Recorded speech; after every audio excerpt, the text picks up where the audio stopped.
দর্শক মণ্ডলী, আমরা আসলে নানা দেশে বিভিন্ন ধরনের শ্রেণীর লোকজন পাই, যে যারা এক একটা কাজ এক একজনের ভালো লাগে, কিন্তু আমরা অনেক কষ্টের মাঝে বাংলাদেশ থেকে খুঁজে পেয়েছি একটি লোককে। তিনি ভিন্ন ধরনের একটি জিনিস পছন্দ করে। সে হলো, তিনি সর্বশ্রেণীর খাদক। আসলে তার সর্বস্তরের খাদ্য গ্রহণ করে তিনি মৃত্যুবরণ করতে চান, এইটাই তার ইচ্ছা। সে হলো আমাদের মনির প্যারাগন। আসলে বিশ্বে যত প্রকার খাদ্য আছে, আসলে আমার মনে হয় প্রায় তিনি 100 ভাগের মধ্যে 75 ভাগই এর মধ্যে গ্রহণ করে ফেলেছেন। কি বলেন ভাই? ইতিমধ্যে জি আছে, অবশ্যই আমি বিভিন্ন দেশে ভ্রমণ করেছি, যে 180-90টা প্লাস দেশ আমার মানে এ করা আছে আর কি, ভিজিট করা আছে, যার কারণে সেখানে তো খাদ্য খাবার গ্রহণ করতে হয়েছে, যার কারণে মানে ম্যাক্সিমাম বিশ্বের খাদ্যগুলো মানে একবার না একবার গ্রহণ করা। হ্যাঁ দর্শক মন্ডলী, আসলে তিনি বাংলাদেশের হোটেলকে তো তিনি হোটেলই মনে করেন না। তিনি এ যাবৎ যে খাদ্যগুলো খেয়েছেন বিভিন্ন আনাচে কানাচ থেকে, সে হলো সুদান, যুক্তরাষ্ট্র, কোরিয়ান, থাইল্যান্ড, পোল্যান্ড, এছাড়াও তিনি আরো অনেক দেশের হোটেল থেকে তিনি খেয়েছেন। তিনি শুধু একটি কথাই বলেছেন, যে আসলে কি আছে এই খাদ্যের ভিতরে, কত প্রকার খাদ্য আছে, তিনি আসলে এই সবগুলো স্বাদ তিনি নিতে চান। কি ভাই? স্বাদ দিতে চাই, কিন্তু আসলে একটা মানুষের পক্ষে তো সমস্ত বিশ্বের খাদ্য খাবার গ্রহণ করা সম্ভব হয় না, কিন্তু বাদ থেকেই যায়। তো চেষ্টা করি যতটুকু গ্রহণ করা যায়, যে দেশে যখন যাই। আসলে আপনি কি কোনোদিন মানে 2 বার 2 দেশ থেকে নাস্তা করেছেন, যা আজকে সুদান বা আবার বিকেলে কোরিয়ান এরকম? হয়েছে অবশ্যই, যেহেতু মানে এক দেশে দেখা যাচ্ছে মানে একদিনে 2 বার হয়েছে। এক দেশে সকালে নাস্তা করছি, সেখান থেকে আর একটা দেশে গেছি, সেখানে একটু সন্ধ্যার পরে নাস্তা করছি, এরকম আর কি। ও, আসলে আপনার কাছে মানে টাকা কোনো বিষয় না, শুধু বিষয় হলো যে খাবো। হ্যাঁ, খেতে হবে, সবকিছু মানে খাদ্য গ্রহণ করতে হবে, প্রত্যেকটা দেশের মেনু গ্রহণ করতে হবে, যে কেমন মেনু কোন দেশে, এটা আর কি। মানে টাকা পয়সা বিষয়টা তো আসলে আমার মনে হয় যে আপনার সব সময় মানে মনের মধ্যে শুধু খাই খাই অবস্থা জাগৃত হয় নাকি? আসলে যেটা প্রশ্ন করেছেন সেটা আসলে ঠিক না। আমার দেখা যাচ্ছে বিদেশে তো আমি মানে একটা ভিজিট করছি একটাই উদ্দেশ্যে, যে আমি প্রত্যেক দেশের মানে ফুড আইটেম গুলো গ্রহণ করবো, মানে খাওয়ার একটা ইয়ে থাকবে। তা মানুষের বিভিন্ন ধরনের শখ থাকে, হঠাৎ আপনার এই শখটা কেন হলো যে আপনি খাদক হলেন কেন? আসলে শখটা আসলে মানে তো মানুষের শখ কখন কিভাবে হয় এটা তো বলা যায় না। আসলে মনে এ হয়েছে যে আসলে প্রত্যেকটা দেশের খাদ্যের একটা স্বাদ দেখবো, আমাদের বাঙালির মানে খাদ্যের স্বাদ এবং অন্যান্য দেশের স্বাদ একটা ডিফারেন্স আছে কিনা এটা দেখার জন্য, যে কেমন কেমন ডিফারেন্স এক দেশের খাদ্যের সাথে আর এক দেশের খাদ্যের ডিফারেন্স থাকে, এই জন্য আর কি মূলত।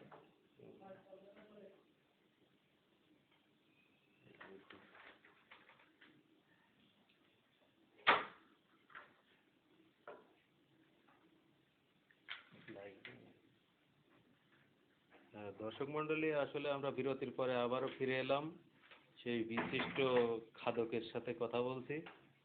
তো ভাই, আপনার আসলে কি ধরনের খাদ্য বেশি ভালো লাগে, শুকনো জাতীয় খাদ্য না নরম জাতীয় খাদ্য? কিন্তু মূলত নরম জাতীয় খাদ্য ভালো লাগে আর শুকনো জাতীয় খাদ্য ভালো লাগে, তবে শুকনো জাতীয় খাদ্যের ভিতরে তো দেখা যাচ্ছে এ হয় বেশি, মানে কি বলা যায়, ডিহাইড্রেশন বা হচ্ছে আরো কি একটা যেন বলে ইংরেজিতে, মানে খাদ্য প্রক্রিয়ার মানে একটা সমস্যা হয়, মানে পাকস্থলীতে, স্টোমাকে। এখানে নরম খাদ্য খাবারে পাকস্থলী বা স্টোমাকটা ভালো থাকে, যার কারণে নরম খাদ্য বেশি পছন্দ।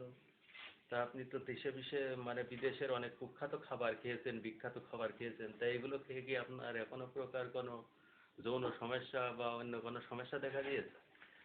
না, কোনো সমস্যা বলতে সমস্যা দেখা যায় না, কিন্তু দেখা যাচ্ছে বিভিন্ন দেশের খাদ্য খাবারে হয়তো কিছু হঠাৎ করে দেখা যাচ্ছে একটা সাডেনলি যে একটা পার্শ্ব প্রতিক্রিয়া বা কি বলা যায় একটা মানে পরিবর্তন, শারীরিক হয়তো কি পরিবর্তন হতে পারে, বা শারীরিক একটা ফিলিংস বা নতুন অনুভব জাগতে পারে, এরকম কিছু হতে পারে কিছু কিছু খাদ্য খাবারে। যেহেতু এটা বলাও ঠিক হবে না দর্শক বিন্দুর সাথে, বা দর্শক বিন্দুরা যে অনুষ্ঠানটা সরাসরি দেখছে লাইভ টেলিকাস্ট, এটা দেখা যায় সেক্সুয়াল মানে এও হতে পারে, কিছু কিছু খাদ্য খাবার ও আছে। আচ্ছা আচ্ছা, ঠিক আছে। তবে আমরা, আপনি বাঙালি যেহেতু, আমরা বাঙালির ঐতিহ্য খাদ্য নিয়ে এবার আপনার সাথে কথা বলবো। আসলে আপনার কি ধরনের ভাত খেতে ভালো লাগে, পোলাও না সাদা না বিরিয়ানি, কোনটা? আসলে বাঙালি হিসাবে যেটা রেগুলারলি পছন্দ সাদা ভাত, যেহেতু আমরা বাঙালি সাদা ভাতে বিশ্বাসী বেশি, মাছে ভাতে বাঙালি বলা হয় বাঙালি, এই কারণে সাদা ভাতই বেশি পছন্দ। ও, আচ্ছা ঠিক আছে। এবার আমরা মানে বাঙালির ভাজি, আসলে আপনার কোন ভাজিটা বেশি খেতে ভালো লাগে? উস্তে ভাজি, আলু ভাজি, না আর অন্য কোনো ভাজি আপনার কি? মূলত যেহেতু মানে এখানে ভাজির যে দুইটা তিনটা আইটেম বলা হয়েছে, এখানে উস্তে ভাজিটাই বেশি ভালো লাগার কথা এবং ভালো লাগানো উচিত প্রত্যেকের, আমাদের দর্শকদের কেউ মানে আমি বলবো উস্তে ভাজি বেশি বেশি খাওয়ার জন্য। কারণ উস্তেতে আছে বিভিন্ন ধরনের রোগ প্রতিরোধ ক্ষমতা এবং ভিটামিন সি প্লাস অন্যান্য বিভিন্ন এক ধরনের প্রতিষেধক বলা যেতে পারে রোগের।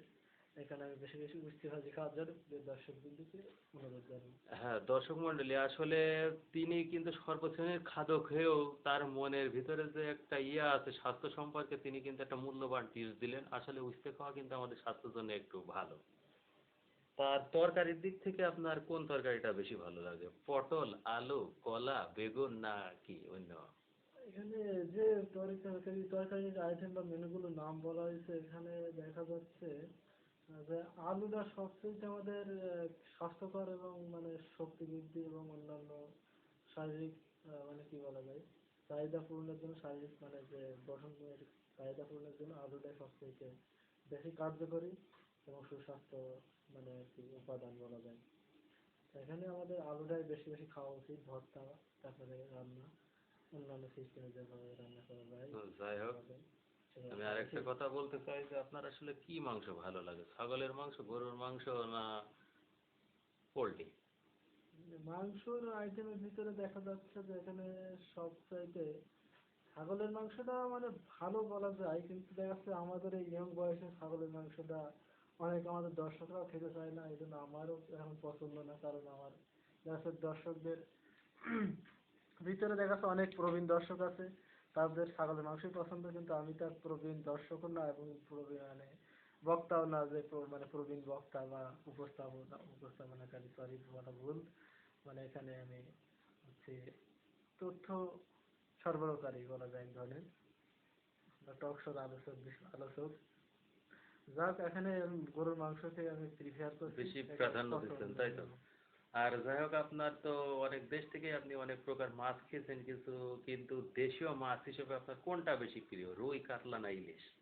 এখানে দেশীয় মাছ রুই কাতলা ইলিশ তিনটা মাছের নাম যেহেতু বলা হয়েছে, এখানে মানে আমাদের বাংলাদেশে যে এখন বর্তমানে ইলিশের যে ভেজাল, এই জন্য ইলিশ আমাদের খেতে হবে, কিন্তু সেটা মানে সুস্বাস্থ্যকর এবং খাঁটি ইলিশ যেটা বলে সেটাই আমাদের গ্রহণ করা উচিত। কারণ এখন তো সব ফরমালিন আর ফরমালিন প্রত্যেকটা মাছে। এখন ইলিশ মাছ আমাদের খাওয়া উচিত এবং ইলিশ মাছ আছে পুষ্টিকর, কিন্তু সেটা খাঁটি হতে হবে, এটা হচ্ছে বাধ্যতামূলক। ও ইয়েস। তা আপনি তো মানে বহু দেশ থেকে খাদ্য গ্রহণ করেছেন, তারপরেও আপনার মাতৃভূমির প্রতি কি আপনার গভীর টান ভালোবাসা আছে এই সম্পর্কে যদি? না, মাতৃভূমি আসলে জন্মস্থানের প্রতি ভালোবাসাটা একটা প্রত্যেক মানুষের থাকে, কিন্তু হয়তো অনেক সময় অনেক মানুষের থেকে সে মাতৃভূমির টানটা অনেক সময় বিচ্ছিন্ন বা বিচ্ছেদ হয়ে যায় বিভিন্ন কারণে। সেটা পারিবারিক কারণে হতে পারে বা অন্য কোনো পারিপার্শ্বিক চাপের কারণে হতে পারে। তা মূলত মানে আমি মাতৃভূমিকে বেশি আর কি গর্ববোধ করি এবং মাতৃভূমিকে বেশি ভালোবাসি, পছন্দ করি। মাতৃভূমি নিয়ে আমার কোনো দ্বিধাদ্বন্দ্ব নেই। আসলে আর কথা বলবো না, সময়ের সাথে তাল মিলিয়ে আমাদের চলে যেতে হচ্ছে। প্রিয় দর্শক বৃন্দ, আপনাদেরকে ধন্যবাদ, আজকের মতো বিদায় নিচ্ছি। আল্লাহ হাফেজ।